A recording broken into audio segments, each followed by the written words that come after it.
Welcome to Saurabh सामाजिक allrounder channel. Saurabh सामाजिक allrounder channel में आपका बहुत बहुत स्वागत है। तो हिंदी इंग्लिश से कोई भी पत्र हो या निबंध हो इस चैनल पर उपलब्ध है और किसी भी तरह के पत्र और निबंध की ज़रूरत पड़ेगी तो हमें आप कमेंट कर सकते हैं। तो इससे पहले मेरे चैनल को अभी तक सब्सक्राइब नहीं किया है तो सब्सक्राइब करके घंटी दबा दें, नहीं तो फिर आप ये चैनल खोजते खोजते परेशान हो जाइएगा। और इस तरह के एजुकेशन वाले चैनल को सब्सक्राइब नहीं किए तो आप कुछ नहीं किए। तो इस चैनल को सब्सक्राइब करके घंटी दबाने ना भूलें। आपको इस चैनल से पढ़िएगा तो आपको फुल अंक मिल जाएगा। तो चलिए पर्यावरण प्रदूषण के बारे में बात करते हैं। भूमिका। विज्ञान के इस युग में मानव को जहाँ कुछ वरदान मिले हैं वहाँ कुछ अभिशाप भी मिले हैं। जहाँ वरदान मिला है तो वहाँ अभिशाप भी मिला है। प्रदूषण भी एक ऐसा अभिशाप है जो विज्ञान के कोख से पैदा हुआ है और इसे सहने के लिए पूरी जनता मजबूर है। तो इस चैनल पर थोड़ा ध्यान दीजिएगा, सब्सक्राइब करने नहीं भूलिएगा, ठीक है। प्रदूषण का अर्थ प्रदूषण का अब अर्थ लिखना है, ठीक है। पर्यावरण दो शब्दों के मेल से बना है। परि जोड़ आवरण बराबर होता है पर्यावरण। इसमें एक शब्द प्रदूषण भी है जिसका अर्थ होता है गंदगी। गंदगी मतलब नो शुद्ध वायु मिलना, नो शुद्ध जल मिलना, नो शांत वातावरण। प्रदूषण कई प्रकार के होते हैं लेकिन मुख्य रूप से तीन होते हैं: वायु प्रदूषण, जल प्रदूषण, ध्वनि प्रदूषण।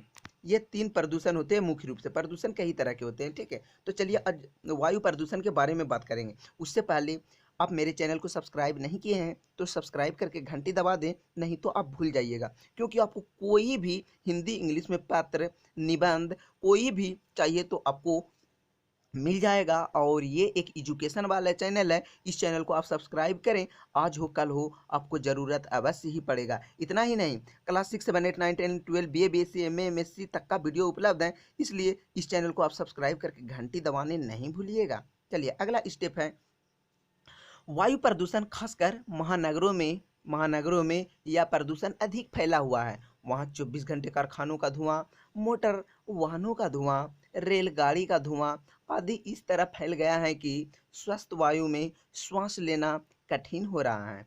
यह प्रदूषण वायु मनुष्य के फेफड़े में चले जाने से अनेक प्रकार की बीमारियां उत्पन्न हो सकता है, जिससे जान जाने की समस्या उत्पन्न हो सकता है। इसलिए जहाँ तक संभव है प्रदूषित वायु से जरूर बचें, ठीक है। वायु प्रदूषण हो गया। अब लिखना है जल प्रदूषण का डिफिनेशन करना है। कारखानों का दूषित जल नदी नालों में मिलकर जल प्रदूषण पैदा करता है। शहरों एवं गांवों में नदियों के पानी जब बाढ़ के समय मिल जाता है तो सारा जल लगभग प्रदूषित हो जाता है, जिससे अनेक प्रकार की बीमारियां उत्पन्न हो सकती हैं। तो पूरी तरह से ध्यान दीजिए, आपको रटने की ज़रूरत नहीं पड़ेगी और इस चैनल से आप पढ़िए, आपको फुल में फुल अंक मिल जाएगा।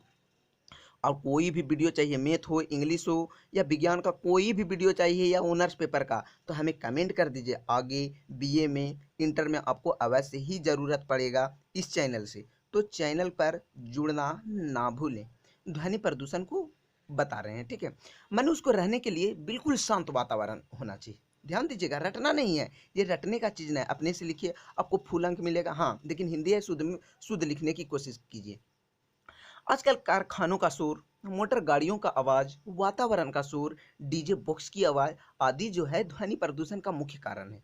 इससे मनुष्य की बहरेपन होने की संभावना उत्पन्न होती है। अब लिखिए प्रदूषण के कारण। क्या कारण से होता है? प्रदूषण के बढ़ने का सबसे मुख्य कारण है पेड़ पौधों की अंधाधुंध कटाई। इसके साथ साथ कारखानों का धुआं, फ्रिज, कूलर, AC आदि दोषी है। प्राकृतिक संतुलन का बिगड़ना भी प्रदूषण का कारण बनता जा रहा है। इसके साथ साथ अधिक आबादी वाले क्षेत्रों में अधिक से अधिक पेड़ पौधे की न होना प्रदूषण का सबसे बड़ा मुख्य कारण है, ठीक है। तो एक लाइक करने ना भूले ताकि पूरी तरह से प्रोग्रेस होगी। तो आपको इस चैनल पर आप जाकर देख सकते हैं और आपको दूसरा चैनल से पढ़ने की ज़रूरत नहीं पड़ेगी। ये जो है आपको पूरे लाइफ के लिए, हर विषय के लिए आपके जीवन का एक महत्वपूर्ण पहलू बनने जा रहा है। तो इस चैनल को सब्सक्राइब करने नहीं भूलिएगा। जो अभी तक सब्सक्राइब इतना बात बोलने के बावजूद भी नहीं किए हैं तो एक सब्सक्राइब कर दीजिए और घंटी दबा दे। आप या आपके घर के कोई भी बच्चे को ज़रूरत पड़ सकता है और सही, सटीक और संपूर्ण है। चलिए दुष्परिणाम के बारे में बात करते हैं। दुष्परिणाम क्या है? दुष्परिणाम के कारण ही मनुष्य के स्वास्थ्य के जीवन में स्वस्थ जीवन जीना खतरा पैदा हो गया है। खुली हवा में लंबी लंबी सांसें लेने में दिक्कतें हो रही हैं।